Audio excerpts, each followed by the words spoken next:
Carl Rogers talks in terms of us operating as a fully functioning person, and that sounds pretty cool. Carl Rogers is on board with the notion of self-actualizing individual, right? That is, we have this drive to self-actualize. Now, he doesn't state it in terms of a hierarchy. He's presenting this as a basic human drive, is we want to become self-actualized. Right? Now, he starts laying caveats on it that are realistic, right, and well supported. That is, the self-actualizing individual, the fully functioning person, has self-actualized, but their self-concept is both positive, that's good, and congruent with reality. The idea is if they're bullshitting themselves, if they're lying to themselves, right, then they're not a fully functioning person. So this really requires a high level of self-awareness. Here's a little quote for Rogers. When I look at the world, I'm pessimistic. But when I look at people, I'm optimistic. And boy, if that's not my experience as a teacher. Joining you guys in the classroom, I look at what we're doing in the classroom and I say, oh my God, this is the future and I feel good about this. But then if I go onto Twitter and I look at the world, etc., you know, the world at large, it's like, oh my God, we suck. So, how do you reconcile those two notions? I don't know. Beyond my pay grade. The phenomenal field, this is your life space. This is where you operate. This is the way you interpret your world, right? It's your psychological reality.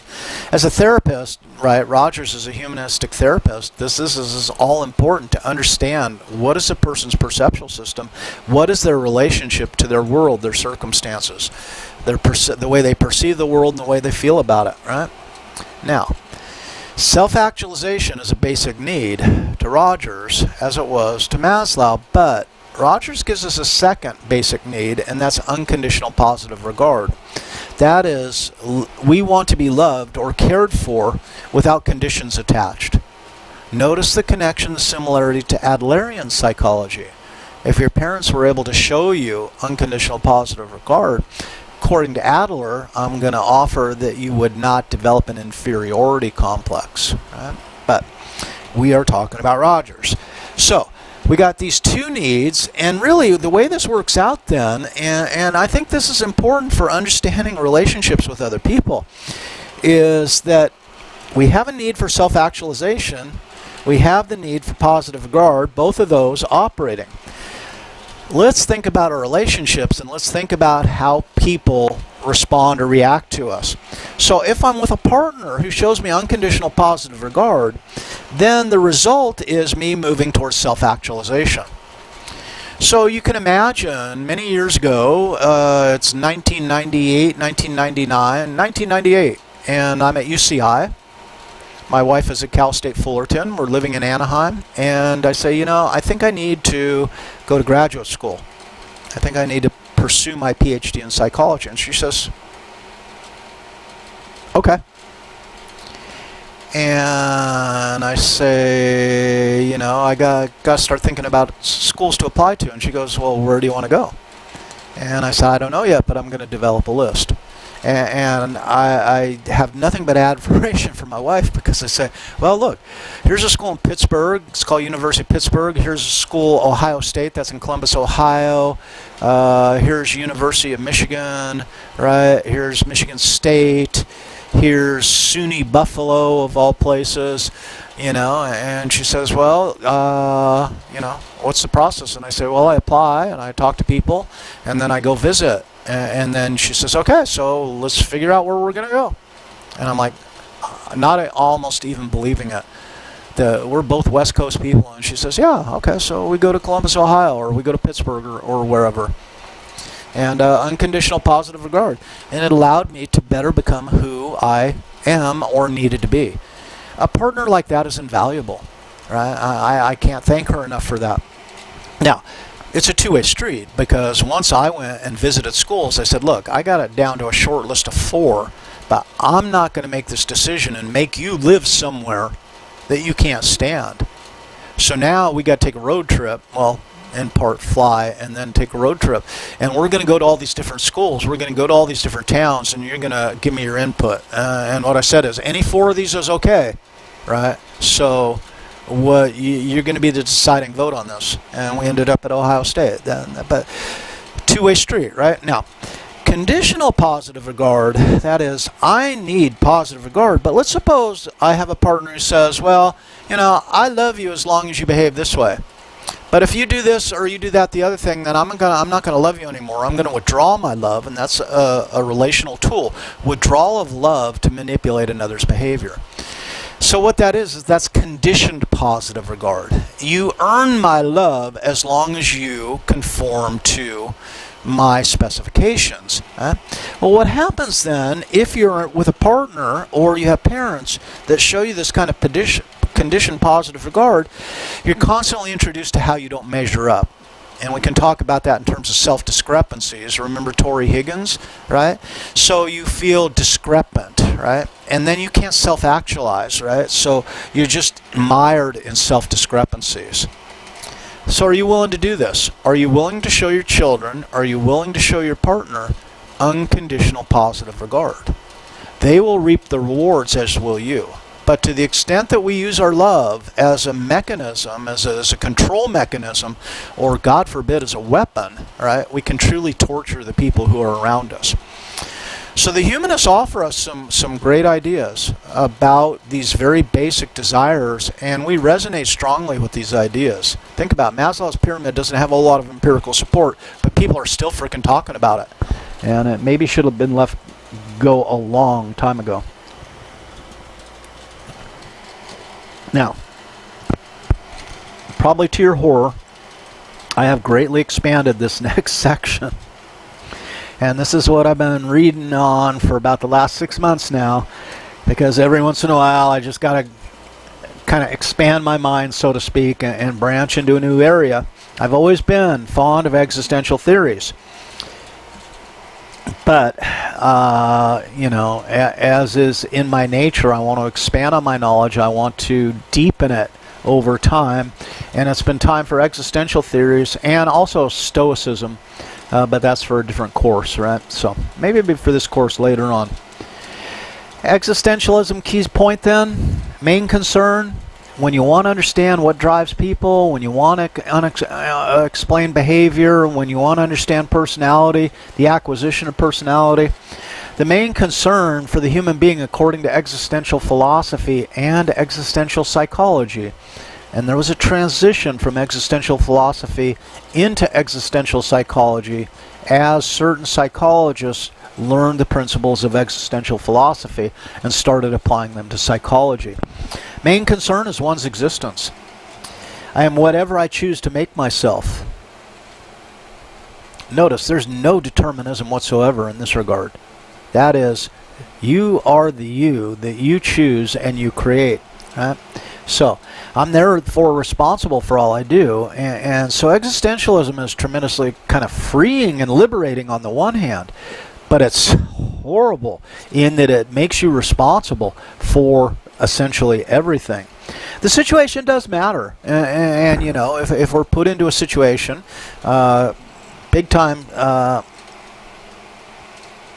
existential philosophers, Sartre, Du Beauvoir, Camus, were in France during World War II, and so they had an entirely different situation than many other people might have at any given time. So the situation does matter, and so it's not discarded, right? It's allowed to kind of influence what we see. The phenomenological perspective, there's no real guidance describing one's lived experiences. So existentialism grew out of phenomenalism, and what that was is, this is what you're encountering right now.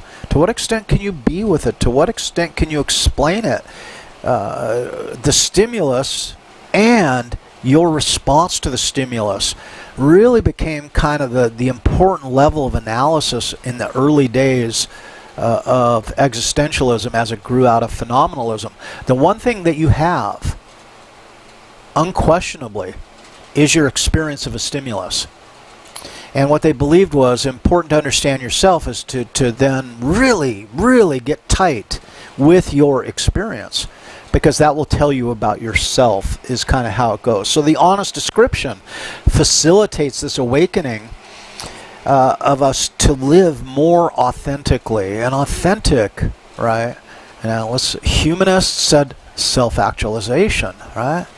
Existentialists are saying no, authenticity, and we'll get to the difference. So phenomenology then was moving away from id, ego, superego, collective unconscious, all these kind of horrible abstractions, if you will. And it focuses on personal experience in situ, in the situation, in real time, right? You pay attention to the world and let the world and yourself reveal itself to you.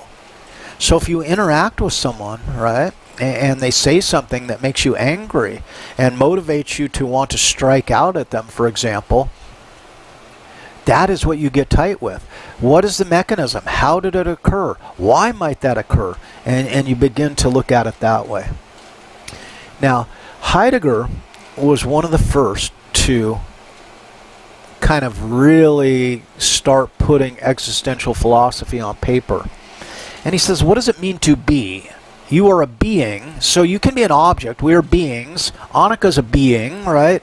Any living creature is essentially a being, if you will, depending on how flexible you want to be within the life taxonomy, right? But so being is a challenging concept because it's not an object. It can be referred to as an object. You know, I'm a being, so I'm an object, but this is not the being Heidegger's talking about. It can't be studied in class, right? I am the path to being. That is, I am on my way to my being, right? To experience my being requires constant vigilance and care and thinking.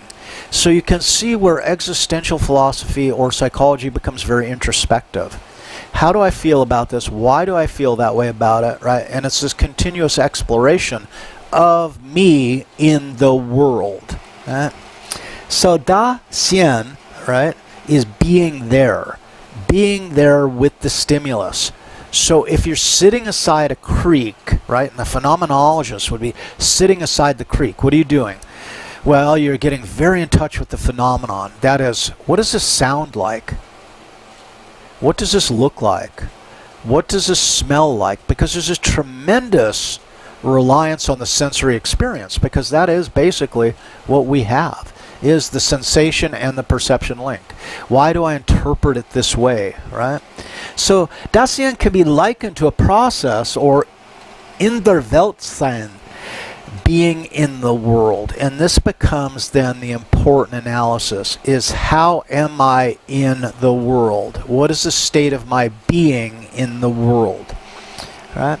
So things like purpose, what is my purpose, or how am I useful, or what is the meaning of life, are up for self-definition. And notice how now we deviate from Maslow sharply. And that's why I put up that list of B values, right?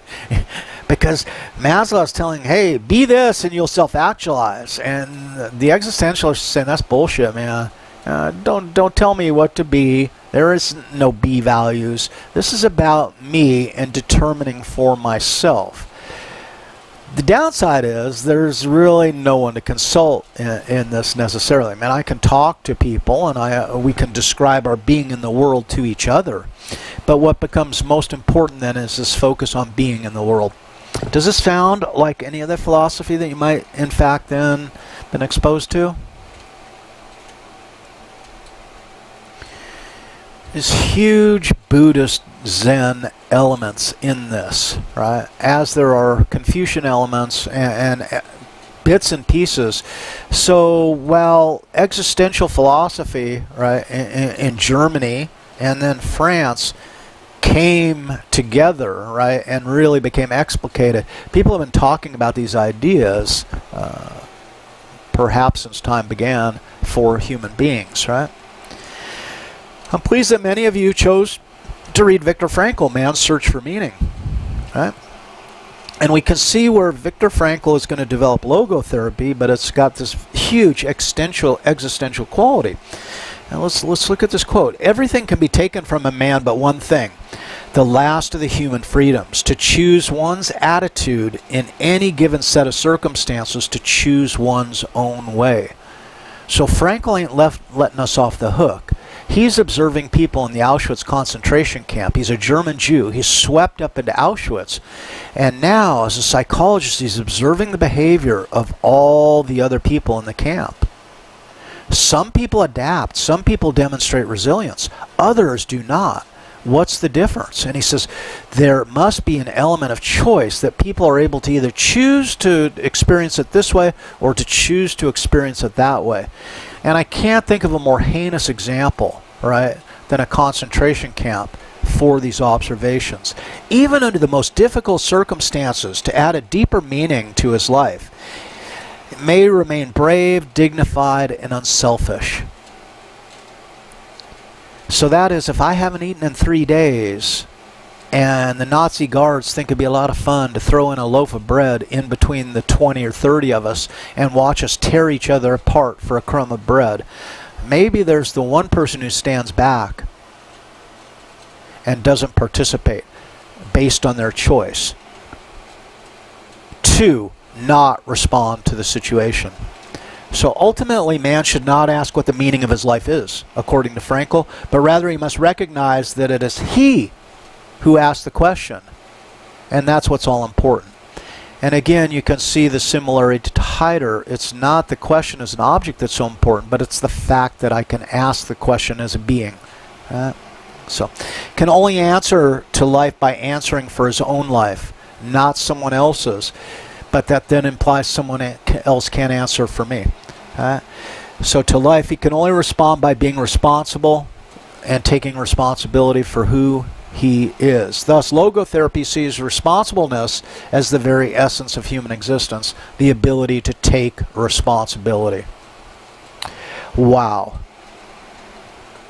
Existentialists are harsh. They hold our feet to the fire and they don't allow us much in the way of excuses.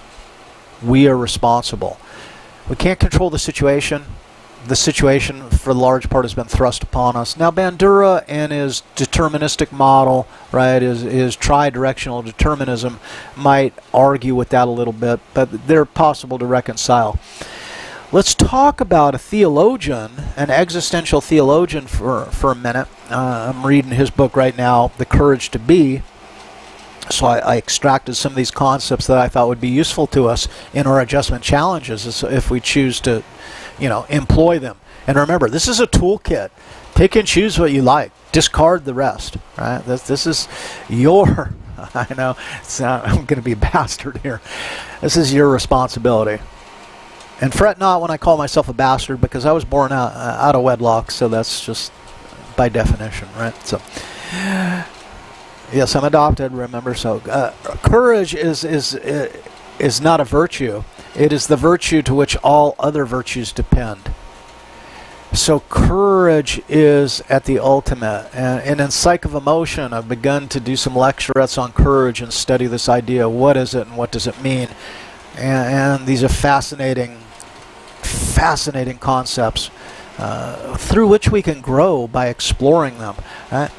Being is not something that just is. It must constantly strive to affirm itself against the threat of not being.